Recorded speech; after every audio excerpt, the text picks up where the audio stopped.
वाल्मिक कराड हे खरे समाजसेवक असून वाल्मिक कराड हे देव माणूस आहेत. वाल्मिक अण्णा देव माणूस आहेत आणि वाल्मिक अण्णावरले सर्व गुन्हे मागे घ्यावेत अशी त्यांची समर्थकाची मागणी आहे.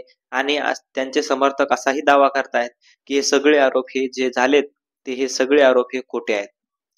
तर नेमकं परळीमध्ये काय घडतंय आणि वाल्मिक कराडांवर 302 चा गुन्हा दाखल होऊ शकतो का, हेच तुम्हाला या व्हिडिओमध्ये सांगण्याचा प्रयत्न करणार आहे. तर पुढे जाण्याअगोदर अशाच वेगवेगळ्या माहितीपूर्ण व्हिडिओसाठी आपल्या चॅनलला नवीन जर असाल तुम्ही तर सबस्क्राईब करायला विसरू नका. तर नमस्कार, मी रणजित. मंडळी, बीडमध्ये परळीमध्ये आज परळी बंदची हाक दिलेली होती आणि मोठ्या प्रमाणामध्ये त्या हाकेला ही साथ दिलेली आहे लोकांनी. म्हणजे परळी पूर्णपणे आज बंद होती. सुखसुखाट परळीमध्ये आपल्याला पाहायला मिळाला होता.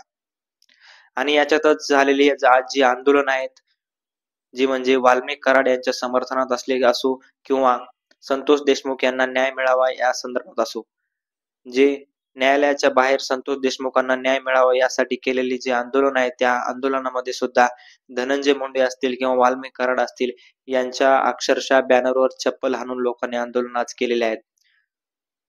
आणि वाल्मिक कराडचे जे समर्थक आंदोलन करतात परळीमध्ये, त्यांनी सुद्धा हीच मागणी लावून धरलेली आहे, ती म्हणजे की वाल्मिक कराडावरचे जे गुन्हे खोटे आरोप आहेत ते खोटे आरोप लवकरात लवकर मागे घ्यायला पाहिजेत आणि लवकरात लवकर त्यांची सुटका करून जे कोणी संदीप क्षीरसागर असतील, मनोज जरांगे असतील किंवा सुरेश धस असतील यांच्यावर गुन्हा दाखल करायला पाहिजे. कारण हे सगळं जे चालू आहे ते राजकारणासाठी चालू आहे असं वाल्मिक कराड यांच्या समर्थकाचं म्हणणं आहे. तर मित्रांनो, सीआयडीच्या तपासातून आज समोर आलेला आहे, 2 दिवसापूर्वी त्यांना माहिती मिळाली होती की सुदर्शन घुले आणि वाल्मिक कराड यांच्यामध्ये ज्यावेळेस हत्याचं अपहरणाचा कट, ज्यावेळेस हत्या आणि अपहरण झाली त्यावेळेस ची कॉल रेकॉर्डिंग हे सीआयडीच्या हाती लागलेली असून सीआयडी याच दाव्यावर वाल्मिक कराड यांच्यावर आज 302 चा गुन्हा दाखल करणार आहे.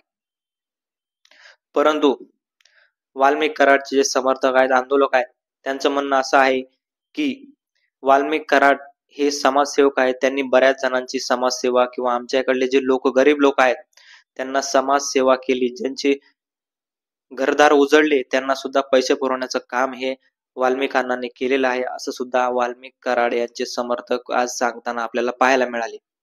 आणि याच्यामध्ये मेन मुद्दा म्हणजे वाल्मिक कराड यांच्यावर सुद्धा राजकारण केलं जाते. हे राजकारणी जे आहेत त्यांना ते फसवतायत असं सुद्धा त्यांच्या पत्नीची मागणी किंवा त्यांच्या पत्नीची एक भावना आपल्याला पाहायला मिळाली. त्या बोलताना म्हणाले की तुमचं राजकारण चुलीत घाला, जळू द्या, पण माझ्या पतीचा बळी देऊ नका. आणि त्यांची आई सुद्धा, वाल्मिक कराडची आई सुद्धा काल हेच बोलली की माझ्या लेकानं काहीही केलेलं नाही, माझ्या लेकावरचे सगळे आरोप हे खोटे आहेत. काय केले असं माझ्या लेकानं की माझ्या लेकाला एवढे सगळे त्याच्यावर आरोप लावलेले आहेत, असं त्या आईची प्रतिक्रिया होती. भावनिक प्रतिक्रिया एक त्या वाल्मिक कराड यांच्या आईची होती. आणि आजचं हे सगळं पाहून वाल्मिक कराडांवर 302 चा गुन्हा दाखल होतो की नाही हे सुद्धा बघणं महत्वाचं ठरणार आहे. परंतु सीडीआर नुसार जे सीडीआर निघाले आहेत त्यांच्या हस्ते सुदर्शन घुले असो किंवा वाल्मिक कराड यांच्यामध्ये संपर्क झालेला होता, तो म्हणजे अपहरणाच्या वेळी संपर्क झालेला होता किंवा कॉल झालेला होता. आणि संतोष देशमुख यांना वाल्मिक कराड यांनी धमकी दिल्याचं सुद्धा सीआयडीच्या हाती लागलेलं आहे किंवा ज्या हत्येच्या दिवशी संतोष देशमुख यांना वाल्मिक कराड यांनी धमकी दिली असं सुद्धा माहिती कळत आहे. आणि याच आधारावर सीआयडी वाल्मिक कराड यांच्यावर 302 चा गुन्हा दाखल करणार आहे असं समजलं जाते किंवा अशी माहिती मिळत आहे. परंतु 302 चा गुन्हा लागते की नाही लागते हे सुद्धा बघणं महत्वाचं ठरणार आहे.